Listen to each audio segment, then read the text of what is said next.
Hello everyone, welcome back to 18 Wheels to Wings.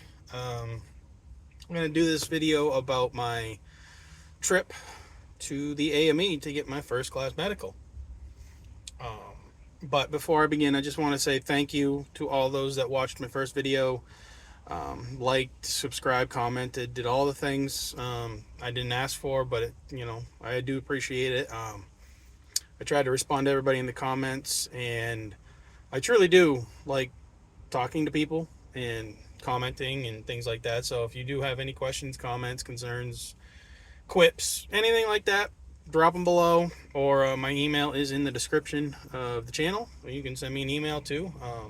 And shout out to Kevin, the one of the pilots that has reached out to me and has been answering some questions for me, and it's been great chatting. So thank you very much if you are watching this. So yeah, let's just get right into it. So I had my trip to the AME probably at this point, a little over 2 weeks ago at this point. Almost 3 weeks. It'll be 3 weeks Wednesday, I believe. And I wasn't sure what to expect. I tried doing some research and asking some people, and I didn't really get any definitive answers, so I was kind of nervous going into it.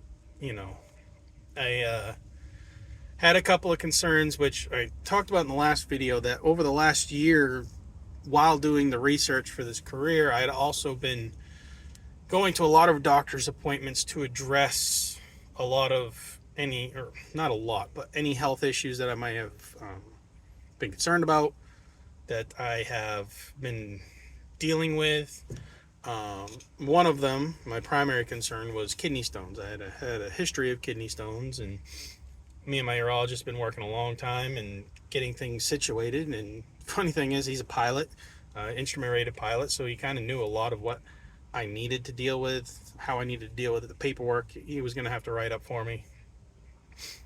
But that was one of my primary concerns. I also had a concern with a past depression diagnosis. From a few years ago during the pandemic, I had a little bit of a bout, and I was on some SSRIs, which, it's funny because it's like, I was trying to do the right thing, right? And it was the right thing. I'm not going to say it wasn't, but and now it just feels like, oh, now I got to be careful, right? Like, oh, those aren't really allowed, so what do I do, right? Anyway, I'm getting ahead of myself. So those were probably my two primary concerns. Otherwise, everything else for me, blood pressure is good, glucose is good, like all those things I wasn't too concerned with. So I get all that information I need. I go on the FA's website, get the worksheets for the kidney stones, the depression, figure out what I need, how I need it worded from my doctors, get the letters written up, get all that situated, and finally book my appointment to go see the AME. Now, because there's only one local AME to me, and he's just a straight AME, he doesn't have any other credentials.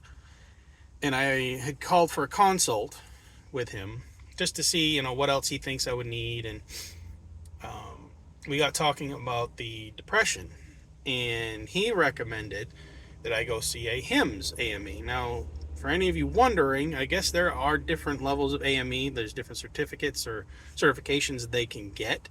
And a HIMSS, I forget what the acronym stands for, but it has to do with mental health. And he recommended I go see a HIMSS AME, who probably could help me with that situation more. So, okay. Found out the closest one to me was probably about 2 hours drive for me, which, I'm a truck driver. I don't care about the drive. The drive's fine, whatever. Was able to find a time. Had to get a little out of work a little early for it, but so be it, to drive out there. But he came highly recommended, and booked the appointment and went. So let's talk about the appointment first. Like I said, I was a little bit nervous going into it and didn't really know how it was going to go. Well, all I can say is it wasn't much different than, say, going for a yearly physical, right? So when I first showed up, we went and sat in his office. We didn't even go to the exam room. We went just to his office, sat down. I gave him all the paperwork that I printed off about my different situations, gave it to him. He pulled up my MedExpress form, which, for those who don't know, you got to go on MedExpress, fill out this whole form, and get a confirmation number before you can go there to the AME, because that's how they pull up all your med history and what they know, or what they have to ask, what they need more information on, whether they can, clear you or not, or if they have to defer. So, and you have to do that before you go to them. So he pulled all that information up. We did some chatting about, the things that I pulled up, or I had told him about. He went over my med history, and we just talked. We sat back and chatted a little bit, and he kind of got to know me a little bit more. Wanted to know what my goals were, why I was coming in for class 1, and that was about it for the office portion. That was a breeze. It got to, he made me real comfortable. Felt really good being in the office. He made me not feel like an idiot being there, which was good. I mean, I don't know. They shouldn't probably make you feel like an idiot, but I thought maybe because, I'm almost 40 and, I am a bigger guy, so maybe that would come into play or whatever. But like I said, my cholesterol, all my stuff is fine so far, and I'm working on it. But anyway, so we got done that part. Time for the exam. So we go into the exam room, and we start with the vision portion of it. So they got an electronic box that you stick your head into, and it's got the lights on the side for your peripheral vision, and it does the letter charts so you can see how far down you read. And I've never been worried about that. I had basically better than 20/20 vision growing up, and even now with being almost 40, it's still 20/20 or better. So my distance vision's fine. I wasn't worried about that. Breezed through that. Then we did the color vision portion, and this is something that I completely forgot that I was going to have an issue with. And I knew growing up, or I knew since I was a kid, that I am red-green deficient. I can see reds, I can see greens. It's just, anybody that has it knows that those colors can blend together if the shades are real close. So we did the little circles with the colored dots in them in this device, and I was only able to get like 1 or 2. I can't even remember. I think it was 2 of them. 2 out of the 6 that they show you in the machine. And I was like, oh boy, this isn't going well already. So he was like, okay, well, I got a couple more tests I can give you. So I sit down, and he gives me the full booklet of those circles. I think it's what the Ishiharu color test. I forget how to pronounce it. It's probably one of the most common color tests you're going to take. But so he gave me the full booklet, which was way more than 6. And he just flipped through each page, count which ones I got right, which ones I got wrong. Never actually told me the numbers. And that was one thing looking back, maybe I should have asked how I did. But I didn't. I knew I obviously did well, because he's like, okay, I got one more test I need to try on you now. So we did I think it's called the Farnsworth flashlight. So looking it up post AME visit, there's a Farnsworth lantern test that they can do, which is apparently a much older test and not many AMEs have it. And then there's also a flashlight version of it. So it looks like just a regular mag flashlight or whatever. And it has a spot where they can insert little cards that have 2 different color holes poked into them. And they insert it, and the light flashes through, obviously from a flashlight, and they stand back at a certain distance. You have to tell them what color each of the dots are. You tell them the top dot, bottom dot, top dot, bottom dot. And they do, I think there was six of those. And the colors are either red, green, or white, of course. And I could get it seemed like I was doing very well with the red dots. He did say that, I was strong on the red dots. It was the greens and the whites that I struggled with. So we called it quits with the color vision from there. He didn't really go much more into it at that point. So then we went on to the rest of it. He checked my blood pressure, my oxygen level, listened to my lungs, checked my ears, eyes, all that stuff. Like I said, more or less just a regular physical. Did my reflexes, hit me with a little hammer thing, and did some balance stuff. I stood up, closed my eyes, stuck my hands out, had to stand still for a certain amount of time and check my balance. All was a breeze. And then we followed all of that basic stuff up with the EKG, because after a certain age, you have to take a EKG to test your heart function, and you have to do that every year. So the way it works is after a certain age, after 38, I believe it was, and I'm still learning all this stuff, so forgive me, but I believe it's after 38, you have to, for your class 1, you have to go every 6 months. And you don't have to have the EKG every 6 months, but you have to have that every year. So every 6 months you're doing something. You're going for just your, class 1 on the 6-month mark, and then on the post 6-month mark, you're doing the class 1 and your EKG. And it's going to alternate like that moving forward, which, again, I'm fine. I've had some EKG fairly recently and no issues. Same with this one. Hooked it all up. EKGs take about 5 seconds. Ran it. Numbers look perfect. All the little squiggle marks and whatever he's looking for look great. So, no problem. So, we wrap all that up. I get dressed. I put my shirt back on. I wasn't undressed, but then we go back into his office to talk. And here's where it went from good to bad, and then I'll tell you about the ugly. So the bad news was that he told me because of my color vision, I failed it.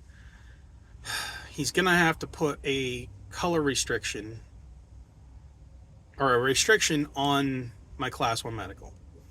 And the restriction is no night flying or by color light signal. So the color lights is the tower at airports. They have a giant color gun that can flash red, green, and white. And depending on the signals they give you, whether you can land, whether you have to come back, whether it's for lack of communication, like you lose your radios in your plane. And so I wouldn't be able to fly by that or by night. And immediately I'm thinking, well, that kind of sucks because I feel like being a commercial pilot, you would need to fly at night quite a bit. I don't know what the job outlook at all looks like if you have that restriction. So then he did tell me, he's like, there is a way, you can have the restriction lifted. Okay, great. What is that? So he's telling me about it. You go to the FAA, and you have to have been flight training for a little bit because there is a flight portion to the test, but it's an alternate color vision test. And basically there's 3 parts to it. First part, they sit you down in a room, bring out some paper charts, and you have to identify the colors, the airports and terrain and different things, different features of a map. Okay. Second portion, you go out onto the runway, and I think there's 2 stages to it. There's one at 1,000 feet and then one at 1,500 feet, is what I recall reading. And they communicate with the tower. You have to have this all prearranged or whatever, and the tower flashes the light gun at you, and you have to indicate what colors they're flashing at you. And from what I understand, this has to be 100% accurate. You cannot get one wrong. Now, I believe they have to flash each color twice at some point, but they do it up to 10 or 12 flashes. But each color has to at least been shown twice during that whole period. Again, correct me if I'm wrong. This is just what I've read and seen. There's not much. The FAA's website tells you what it is, but there's not much I can see as far as real world goes, how it works.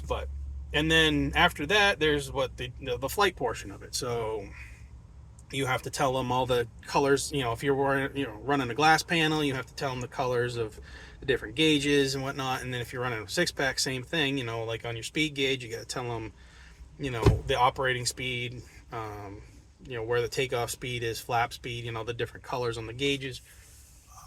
Then, you taxi out, you got to identify different airport markings, taxi lights, things like that.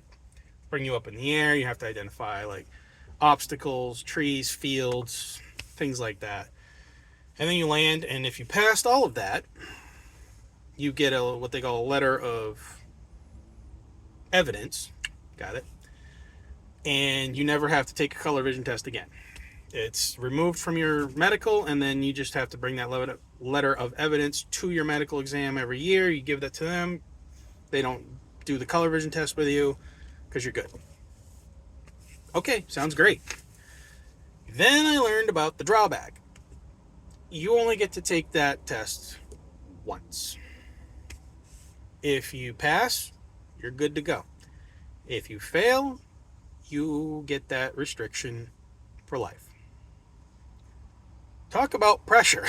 Oh my goodness.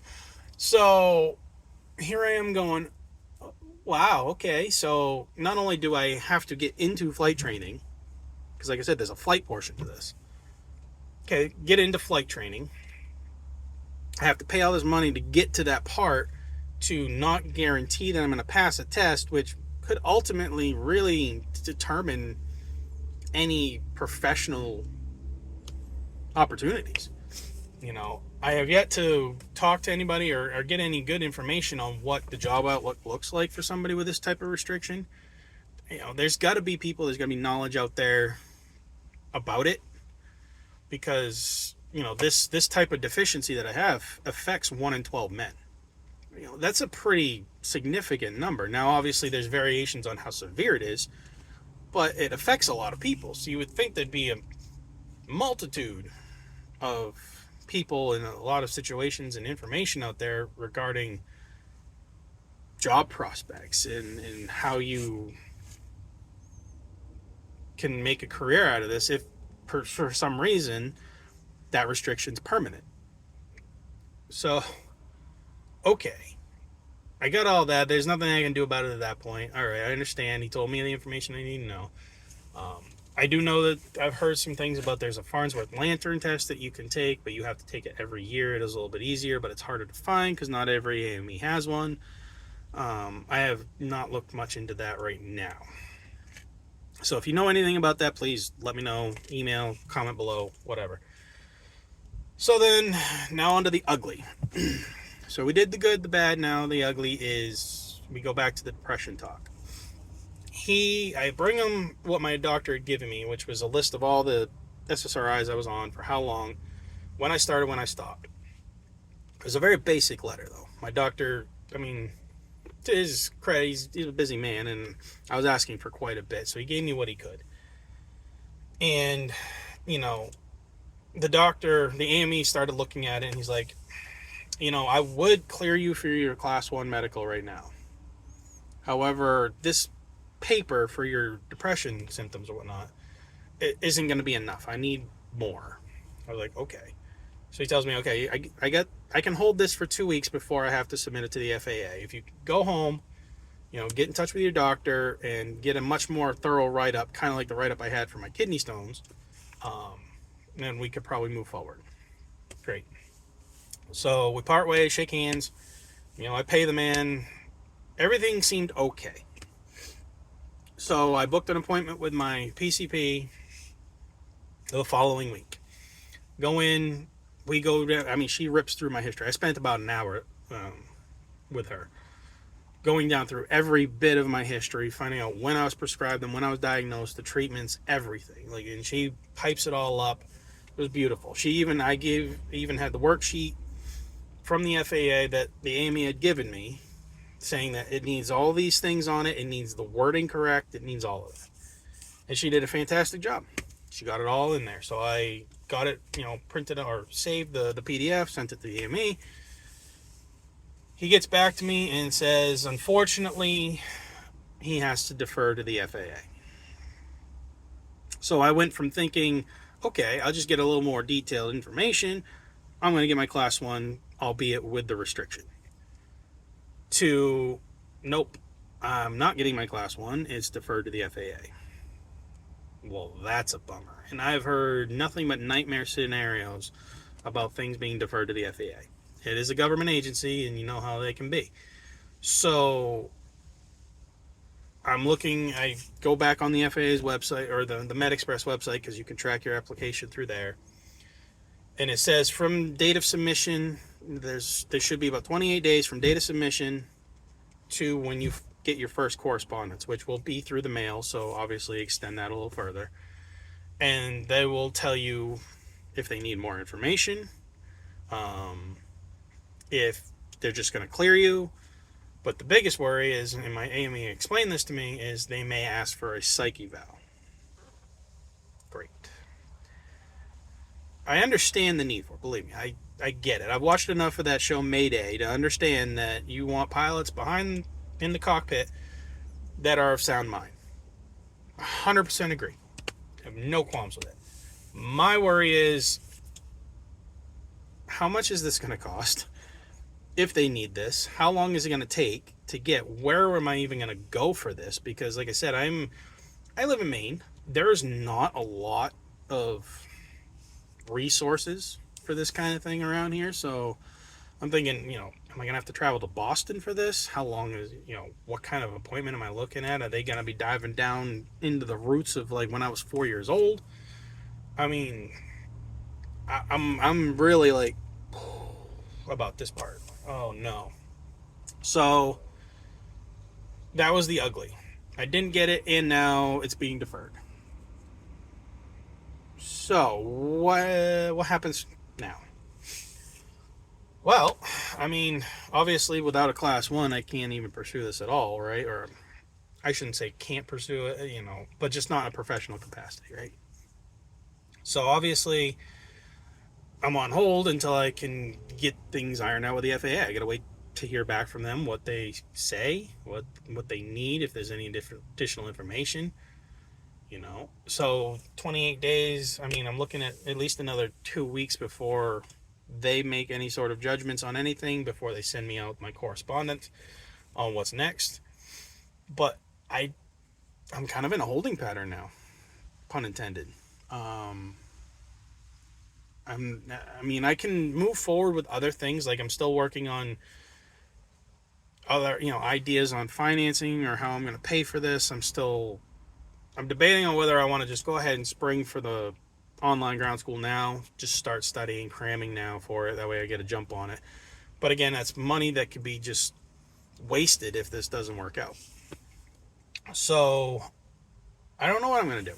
And as far as the channel goes, like, I do want to keep posting things. I do have a video of mine. I want to talk about my first discovery flight that I took, which, I mean, as of now is the only one I've taken, and I do want to take another one, but I want to post a video of that. So I will be talking about that. But going forward, I mean, I'm not going to have a lot to talk about necessarily. I mean, I could talk for days. I get bored in this truck all by myself. It is kind of lonely in here, it's, it is what it is. I mean, it has its perks. And sometimes I'm the most intelligent conversation I have all day, but I could talk.